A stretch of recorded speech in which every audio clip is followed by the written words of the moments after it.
The village of Umudara slept under a heavy silence, the kind that carried secrets buried deeper than the soil itself. At the center of that silence stood a white church, proud and pure in appearance, but shadowed by truths no prayer could cleanse. Pastor Daniel was a man revered by all, his voice carrying authority, his presence commanding unquestioned respect. But behind the pulpit, behind the holy words, lived a man terrified of disgrace. His daughter, Amara, was the pride of the church, gentle, obedient, and known as the girl who never strayed. But secrets do not ask for permission before they grow. They begin quietly like a whisper no one hears until it becomes a scream. It started on a rainy evening when Amara stood alone behind the church, trembling under more than just the cold. Her hands rested on her stomach, her eyes filled with fear she could not confess. She was not alone in her mistake, but she was alone in her consequence. The man responsible was nowhere to be found, his promises dissolved like dust in the wind. And in a village that worshipped perfection, there was no room for her truth. She would tell her father, because in her heart, she still believed he was a man of God before anything else. But faith can be a dangerous thing when placed in the wrong hands. Inside the pastor's house, the air was thick, as if the walls themselves were listening. Father. He looked up slowly, his eyes calm, his authority unshaken, stepped forward, each step heavier than the last, as though the floor itself resisted her confession. I have done something wrong. Yes, my daughter.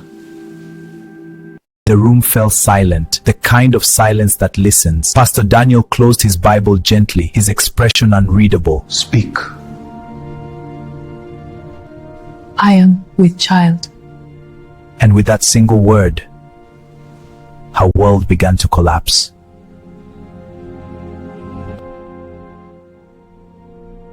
Pastor Daniel did not move, not immediately, as though his body rejected what his ears had just received. Who is responsible?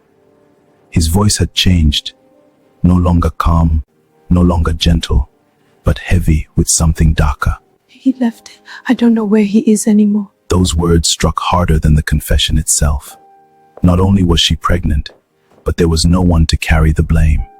All these years, I raised you in the fear of God. I gave you everything. And this is how you repay me? His voice rose now, shaking the walls that once echoed his sermons. Amara dropped to her knees. I am sorry, Father. I did not mean for this to happen. But sorry could not undo what had already begun. The pastor stopped pacing and turned slowly toward her. His eyes were no longer those of a father, but of a man cornered by shame. Do you know what this means? Amara shook her head, unable to speak through her tears. It means disgrace. It means everything I have built destroyed. It means they will laugh at me, point at me, question my calling. His fear was no longer hidden. It had taken full control. Amara crawled closer, reaching for him with trembling hands. Father, please. We can fix this. We can face it together.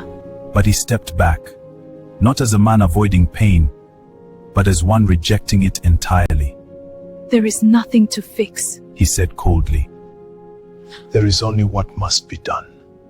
Amara froze, her breath catching in her throat as something unseen shifted in the room. The room no longer felt like a home. It felt like a place where something sacred had just died. Pastor Daniel stood still, but inside him, a storm was tearing through everything he believed he was. Reputation, his position, his image, all flashing before him like things already slipping away. And in the middle of it all stood his daughter. The evidence of what he feared most slowly rose from the floor, her legs weak, her eyes searching his face for even the smallest sign of mercy. Father, please say something. But his silence was louder than any words he could have spoken. He turned away from her, walking slowly toward the small window, staring out into the dark night. Do you understand what people will say? They will say, The pastor cannot control his own house. He will say my prayers are empty. My teachings are lies. His voice cracked slightly, but not from compassion. It was the sound of a man breaking under pride. Let them talk, Father. We can still do what is right.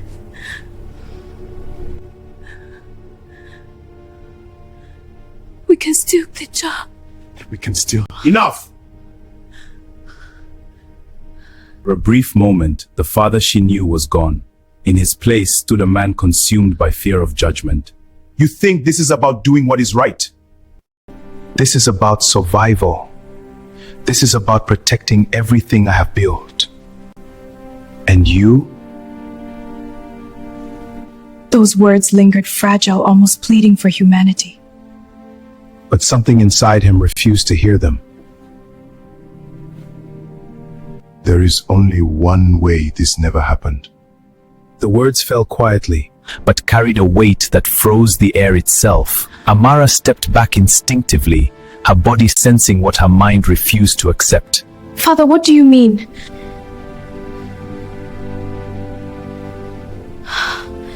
The distance between them closed. Amara's back met the wall. She had nowhere left to go. The air grew heavier, as though the room itself could no longer breathe. Amara's eyes searched his face one last time, hoping to find her father still somewhere within him. But what looked back at her was not love, it was fear wearing authority. Father, please. Do not do this. I am your child. The words trembled through the silence, but they did not reach him. He closed his eyes briefly, as if choosing something he could never undo. And when he opened them again, the decision had already been made. Outside, the wind rose louder, masking what the night was about to swallow. Inside that house, something irreversible unfolded, unseen, unspoken, and then silence. A silence so deep, it erased every sound that had come before it. The kind of silence that leaves behind something missing, something gone. Minutes passed, or perhaps hours. Time itself refused to keep count. When Pastor Daniel finally stepped back, the room no longer held the same life it once did. His breathing was heavy, uneven, as though he had outrun his own soul. He looked down, and for a brief moment, something like realization flickered in his eyes. But it was quickly buried, replaced by something colder. This had to be done. Not as truth, but as justification. He began to move quickly now, his actions mechanical, detached. Curtains drawn, lights dimmed, doors checked twice. Every detail carefully controlled, as if order could erase what had happened. But some things do not disappear. No matter how deeply they are hidden, they remain in the air, in the walls, in the mind, and most of all, in the conscience. The night carried on as though nothing had changed. But something had. Pastor Daniel, standing alone in the room, his full thing could never be undone, while the empty space beside him foreshadowed the absence that would haunt him next. Morning came slowly over Umudara, as if even the sun hesitated to rise on what had happened in the night. The village was quiet, but not peaceful. It was the kind of quiet that carries unanswered questions. Inside Pastor Daniel's house, everything looked arranged, too arranged, like life had been carefully reset. But Amara was gone. No voice, no movement, no presence where she once stood. The pastor sat in his room alone, staring at nothing, as if waiting for a sound that would never come. When the first knock came at the door, his body reacted before his mind did. It was a neighbor. Hello, it's your neighbor. It was a neighbor. Pastor, have you seen Amara this morning? A pause followed, one that lasted too long. No. I have not seen her since last night. That answer spread through the village faster than fire through dry grass. By noon, people were gathering outside the church, whispering in clusters of confusion. Inside the church, Pastor Daniel stood before his congregation that evening, his face composed like nothing had changed. But his eyes avoided every question hidden behind the faces in the crowd. My daughter is resting. She has gone away for a while to clear her mind. Some people nodded. Others did not believe him. But no one dared to speak further because the pastor's voice still carried authority, even when it was built on silence. That night, however, he could not sleep. Every corner of his house felt louder than the church ever did. And for the first time, he began to hear something beneath the silence. Not a voice, not a sound, but a presence. The truth is now beginning to wake inside the village.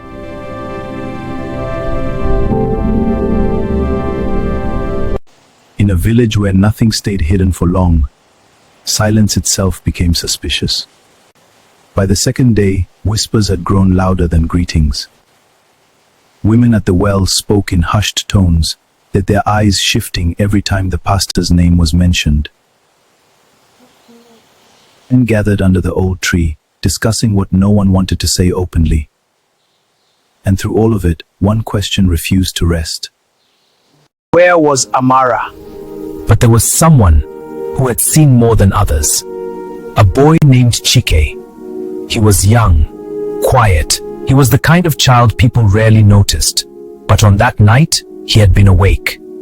From the small window of his mother's hut, he had seen a shadow moving in the darkness, a man's shadow, carrying something wrapped tightly, moving away from the village. At the time, it meant nothing to him. But now, it would not leave his mind. The way the man walked, slow, careful. Chike sat quietly outside his home now, watching the village stir with unease. He wanted to speak, but fear held his voice down, because he had recognized the figure. Even in the dark, even from a distance, he knew who it was.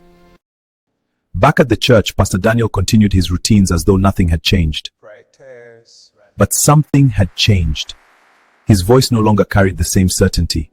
There was hesitation now, small but growing. A crack forming beneath the surface. And cracks have a way of spreading, especially when truth begins to push from underneath. That night, as he stood alone once again, he felt it. Not outside him, but within. A presence, a weight, a memory that refused to stay buried. And for the first time, fear shifted. It was no longer fear of the village, it was fear of the truth was beginning to find its voice. Chike had carried what he saw like a weight too heavy for his small body. Each passing hour made it heavier, harder to ignore. He tried to play, to laugh, to be a child again, but the image followed him, refusing to fade. And the shape, wrapped and still. He knew it was not something meant to be seen. But now that he had seen it, he could not pretend otherwise. That afternoon, he found himself walking toward the edge of the village, not by decision, but by something pulling him forward. There, beneath the shade of an old tree, sat a woman few people truly noticed. Her name was Mama Efe. She was known for two things: silence and understanding. If anyone could hear a truth without fear, it was her. A few steps away, his feet refusing to move closer, Mama Efe did not look up immediately, as if she already knew someone was standing there. "You have something to say," she said softly. Not a question, but a certainty. Chike's throat tightened, his hands clenching at his sides. I saw something. Mama Efe finally lifted her eyes to him. And in that moment, the boy felt seen. What did you see? He hesitated, fear pressing against his words. A man at night, carrying something, wrapped.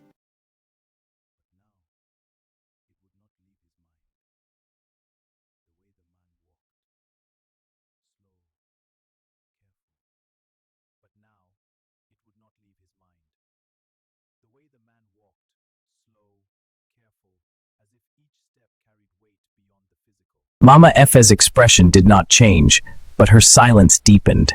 Did you see his face? Cheek nodded slowly. Tears began to form in his eyes. I know him. The words came out broken. Mama Efe leaned forward slightly, her voice even softer now. Tell me. Tell me who it was. Chike's lips trembled, the truth sitting right at the edge. But saying it would change everything. Because once spoken, it could never be taken back. And the man he was about to name was not just anyone. He was who everyone trusted. One no one would dare accuse. The one who stood at the altar every Sunday. Chike closed his eyes, gathering the last bit of courage he had. And then he spoke. Was the pastor. The wind shifted slightly, as if the village itself had just heard the truth. Mama Efe did not react immediately, but her silence now carried purpose. Mama Efe knew the truth. Chike had seen it, and in the distance the church stood as a silent witness to the life of the man whose world was about to collapse. Truth does not shout at first. It walks quietly, choosing where to land. Mama Efe sat in silence long after Chike's words settled between them. She understood what it meant and what it would cost. To speak against a man like Pastor Daniel was to shake the foundation of the village itself. It would bury justice. That evening, she rose from her seat with a decision already made. Not loudly, not dramatically, but firmly. And truth began to move. Mama Efe walked away with purpose, leaving Chike behind. The church stood in the distance, a silent witness to the coming confrontation. By the next evening, the village had gathered, not for prayer, but for answers. The church was full, but the silence inside it felt different. Pastor Daniel stood at the altar, unaware that the truth had already arrived before him. Then Mama Efe stepped forward inside the church. The room shifted instantly. She did not raise her voice. She did not need to. There is something this village must hear, She said.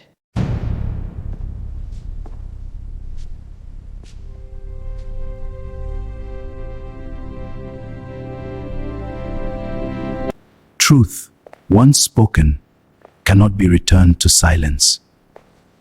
Chike stepped forward, and he told them what he saw. Pastor Daniel tried to speak, but his voice failed him, because truth had already spoken louder.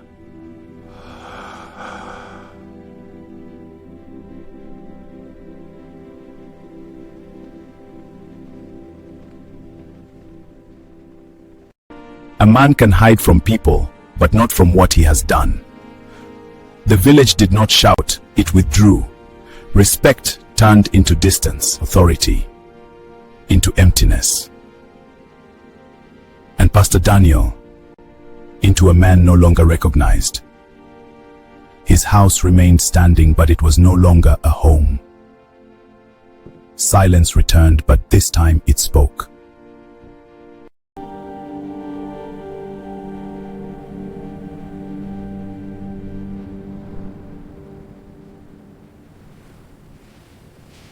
Some endings do not close, they linger. The village moved on, slowly, carefully. But Amara's absence remained, in every corner, in every memory. And the truth, once buried, now lived in the open. As for Pastor Daniel, he remained. Not as a pastor, but as a reminder that fear can destroy what love should protect. And that truth, no matter how deeply buried, will always find its way back.